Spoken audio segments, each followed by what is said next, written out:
I'd like to say all praises to the Most High, Yahweh, Hashem, Yahweh Shai. Double honors to the apostles and elders of GMS who rule well, as well as a shout out to all the Akiam and the hopeful elect who are doing the utmost to keep the law, statutes, and commandments and doing their best to push this word out. And I'd just like to talk about this thing that came across my feed, and the first thing I thought to my, first thing that kind of popped into my head was hypocrisy and coon. I'm sipping on some organic lemon and ginger with honey right here. But let me just press it so you guys can see what I'm talking about. And Rob, and we're looking at these pictures of all these thousands and thousands of people out on the streets. There they are in California, protesting peacefully. That's all very nice. But Tammy, on this show, we have been raging against the shutdown. I mean, surely they can't keep up the pretense that we've got to keep these shutdowns going when they're fine with all these protests. Well, they seem to want to. A lot of the commentary that's coming out to defend the continued lockdowns, but allowing these protests, is that the virus of racism is more serious and more damaging, and so it must be acted on. Look, we clearly have unity in this country on that issue, and we've been discussing that. But in this case, even today, Cuomo on Thursday said, for graduations, you can only do drive-through graduations. Today, he changed that. Today, he said, you can have, limited numbers of in-person graduations. So the only answer is that science is a very fickle mistress. It changes every 24, 48 hours. You never know what she wants. You never know what she's going to say. And you're always chasing after it. Which is kind of like Esau, because, he told you if you pull your pants up, he wouldn't shoot you. But, he'll still break into your house and kill your woman and then try to charge you for attempted murder when you try to defend your woman. So, this is why I say hypocrites, because they're always condemning some kind of action, but they, themselves as a whole, are always committing the same acts that they condemn. So they're nothing but a bunch of hypocrites, and this woman right here looks like an ape, so I'm just going to keep playing. Yeah, this is, not that anyone watching would know, but this is one of those dynamics where we're finding, and this is troubling because it's leading to a distrust in the legitimacy of government. That people. Now, this is where, you kind of have to laugh, because these same people are the ones that talk about how they have high levels of IQ, and it's taking you to experience corona to then turn around and say that your government is corrupt and you don't trust your government. And the only reason why you're doing that now is because, you're being afflicted by the same things that the so-called black people or the so-called black man and woman were being afflicted by. You weren't being plagued by it. So you didn't actually see a problem with racism and how society was set up, because you were benefiting from it. But now that corona is eating your ass, you want to turn around and talk about, government needs to be checked. For the most part, most of you weren't saying that, but now you have a problem with it. Like, save me the sub story. We're now saying, if you're going to do this to us again, we're not going to listen to you. They've destroyed the seriousness of government. They've destroyed our trust in it, and that strikes directly at its legitimacy. And thank goodness an election is coming up. But I think that's going to be the long-term impact here, is that we're seeing now how government doesn't necessarily have our best interests in mind. Now, this is where these people are silly, because, how is your left hand and your right hand gonna be fighting each other? And we all know the Lord controls the left and the right, so it's all the will of Yahweh B'Hashem, Yahweh Shai. But these people seem to think that they're little democratic and they're what's the other one, conservatives, the little donkey and the mule, which is the little donkey and the elephant are two different parties, but you're both the same sides of the same coin. My right hand can't fight my left hand because they're all part of the same body. At the end of the day, they're all going to do the will of the body, and it's the same thing with their political parties. But they seem to think that every year or every 4 years or every 2 years that they roll these stupid little elections out, and you have all these brain dead idiots who go and wait in line for 2-3 hours to vote in a ballot box thinking they're making a difference. And they damn near tell you they're going to lower taxes every year, and every year they raise it. So if you can't figure out that you're being played, you're pretty much stupid. which just contradicts the whole idea of you having a superior IQ and you being intelligent, because your whole political system and your society is flawed. These people are morons, basically. And I'll play. Y'all can listen. Yeah, and they just lie. I mean, Really? that's the sort of direct way. That too. They'll lie A too. few You're weeks ago, I delusional. said, with these stupid, arbitrary shutdown rules, they're literally just making it up as they go along. It's not That's based right. on science or data or anything. It's ridiculous. All right, Same as revolution. Rob, another thing that really annoyed me, upset me deeply, actually. I was more than annoyed. I guess because it's in the city which I love and I lived in for so many years, London. Okay, so we're seeing these protests go global against racism. Look at that there. That is the Abraham Lincoln statue in London, defaced, graffiti, Black Lives Matter. Are these people just utterly ignorant of history? Now I'm gonna stop right here, just so you can see how much of an idiot this little Negro on the left here is. And he might be a T, I don't know, or he just might be a bugged out Jake. Either way, he's full of rubbish. And this guy's saying about how people are ignorant of history.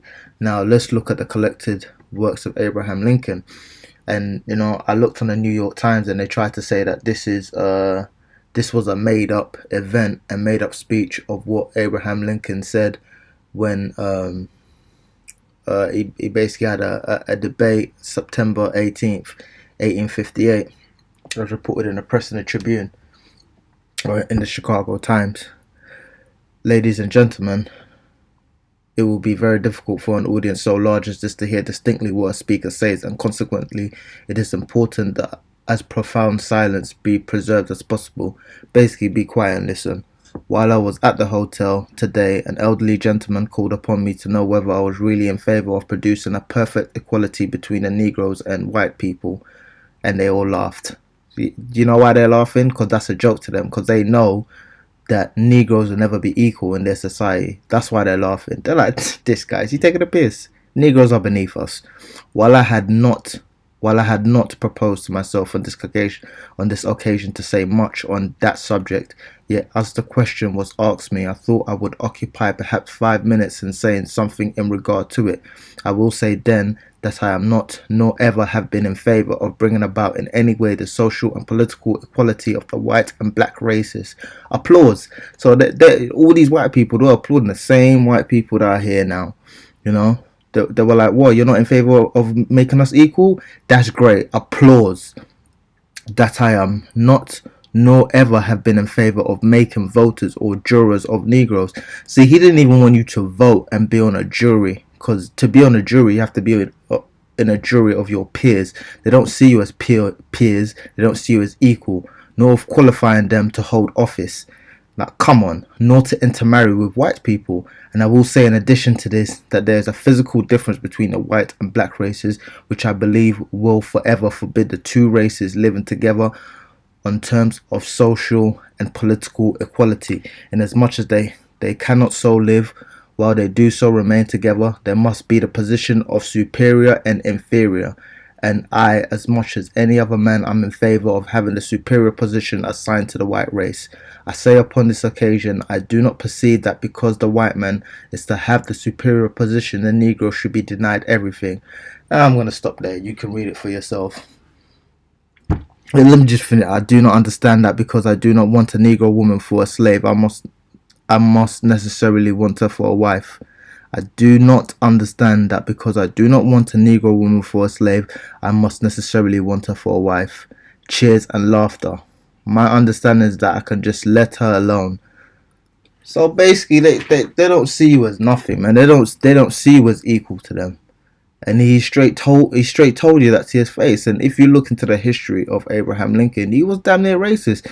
And my grandfather, and I'm not even gonna get into who he is because he was a politician in the country where he was from, and he had a state funeral and all this kind of stuff, But he was an advocate of Abraham Lincoln, and I guarantee you probably never read this about him. So even when Jakes are successful, they're bugged out of their mind because they seem to think that these white people have changed from the white people that enslaved them to the ones I hear now working alongside them, smiling in their stupid little faces because they believe not all white people are the same. Well, if not all white people are the same, where are the white people fighting for you and talking about how you should treat black people with decency and integrity? There ain't none. What it is that when I see images like the one that you just showed, when I see all of these images of these historical monuments that have been defaced in, I guess, the name of dismantling racism or ending racism, it really does indicate a stunning lack of knowledge of just basic American history. It's really unfortunate that this is happening, but also when I see this defacement and when I see this destruction, it reminds me of the fact that now, Black Lives Matter and a lot of the people that are marching and everything, they are losing a lot of people that supported this movement. They're losing a lot of people that support standing up against police brutality against African Americans, standing up about coming together as a country to figure out how we do end this stain of racism. Yeah. But when people see defacing these monuments, when people see the violence, when people see the looting, when people see all of these different things, what it does is that it makes what's going on a little less relevant in the minds of people. I know, Tammy. I mean, you agree with that, right? I mean, it's just not a winning strategy to sort of scream and denounce people. It's not, but it goes into the category of how the left never knows when to stop, and eventually you find out it's the curtain being pulled back, right? Is that the mob is not driven by principles. The mob is a mob, and that they want to destroy everything. It's not based, and they're not going to even care. Really, remember earlier they defaced the Lincoln Memorial here in the United States. You people are the mob. So you people we can't know be about reasoned Abraham with. Lincoln. Everyone does. And this is really about destruction and rage. And these are individuals. It's a small section of America. I have to go back to a little bit about what Brooke said. I don't believe America is divided. This is a small category of people working very diligently to make it appear as though we are, because unity is anathema to the far left. And it's just implementing rage mobs that are not about principle at all. And I have to jump in, and what Tammy's saying about the mob Go on, is so Sambo, right. dance. I mean, look at how the mob treated the Minneapolis mayor. That poor, that was unbelievable, wasn't it? For a man who has went around apologizing for everything, that Feminine. said everything that the mob wanted, Bald and still the idiot. mob basically chased him out of a gathering and basically shouted him out away. So you never bend your knee to the mob ever. I totally agree. Great point. Thank you for bringing that. Yeah, whatever. He said never bend your knee to the mob, but these times white people are the mob. These times you're bending your knee to them, asking them to be your little co-signers and allies in tearing down their own societies and their own moral code that they use to basically get to where they are. So these Sambos don't even make no sense. He's in that same spirit as damn near Terry Crews. Was this defeating white supremacy without white people creates black supremacy? Equality is the truth. Like it or not, we are all in this together. Yeah, we're all in this together, but at the end of the day, as Abraham Lincoln said from his own mouth, somebody is in the superior and inferior position, and you're not in the superior position. So if you think that these people are going to create a level playing field where you can actually reach the same heights as them, you're just straight up delusional. And a lot of black people are delusional, don't know what the hell they're talking about, don't read nothing, don't research anything, don't exercise, don't read, don't research, don't think. They just speak out of their own heart through their own understanding. You know, if you look at Jeremiah 2:33, why trimmest thou ways to seek love? Therefore hast thou also taught the wicked ones thy ways. So these black people will be changing themselves up to pacify white people, but white people are not pacifying themselves and changing their moral code and society structure to suit you. But yet you will do everything to suit them. So you're a hypocrite basically, because you expect people to change, but they don't change. You're the only one that changed. That makes you a coward. You're a fool. Ecclesiasticus 12:10. Never trust thy enemy, for like as iron rusteth, so is his wickedness. So this, if you see a blade and it's got rust on it, you wipe off that rust. It's back to how it was before. It's still a blade at the end of the day. But these people think just because there's a bit of rust on it, it doesn't serve the same function, because you don't understand anything, because you don't have any wisdom. You just go on your own feelings. And Amos 1:1:1.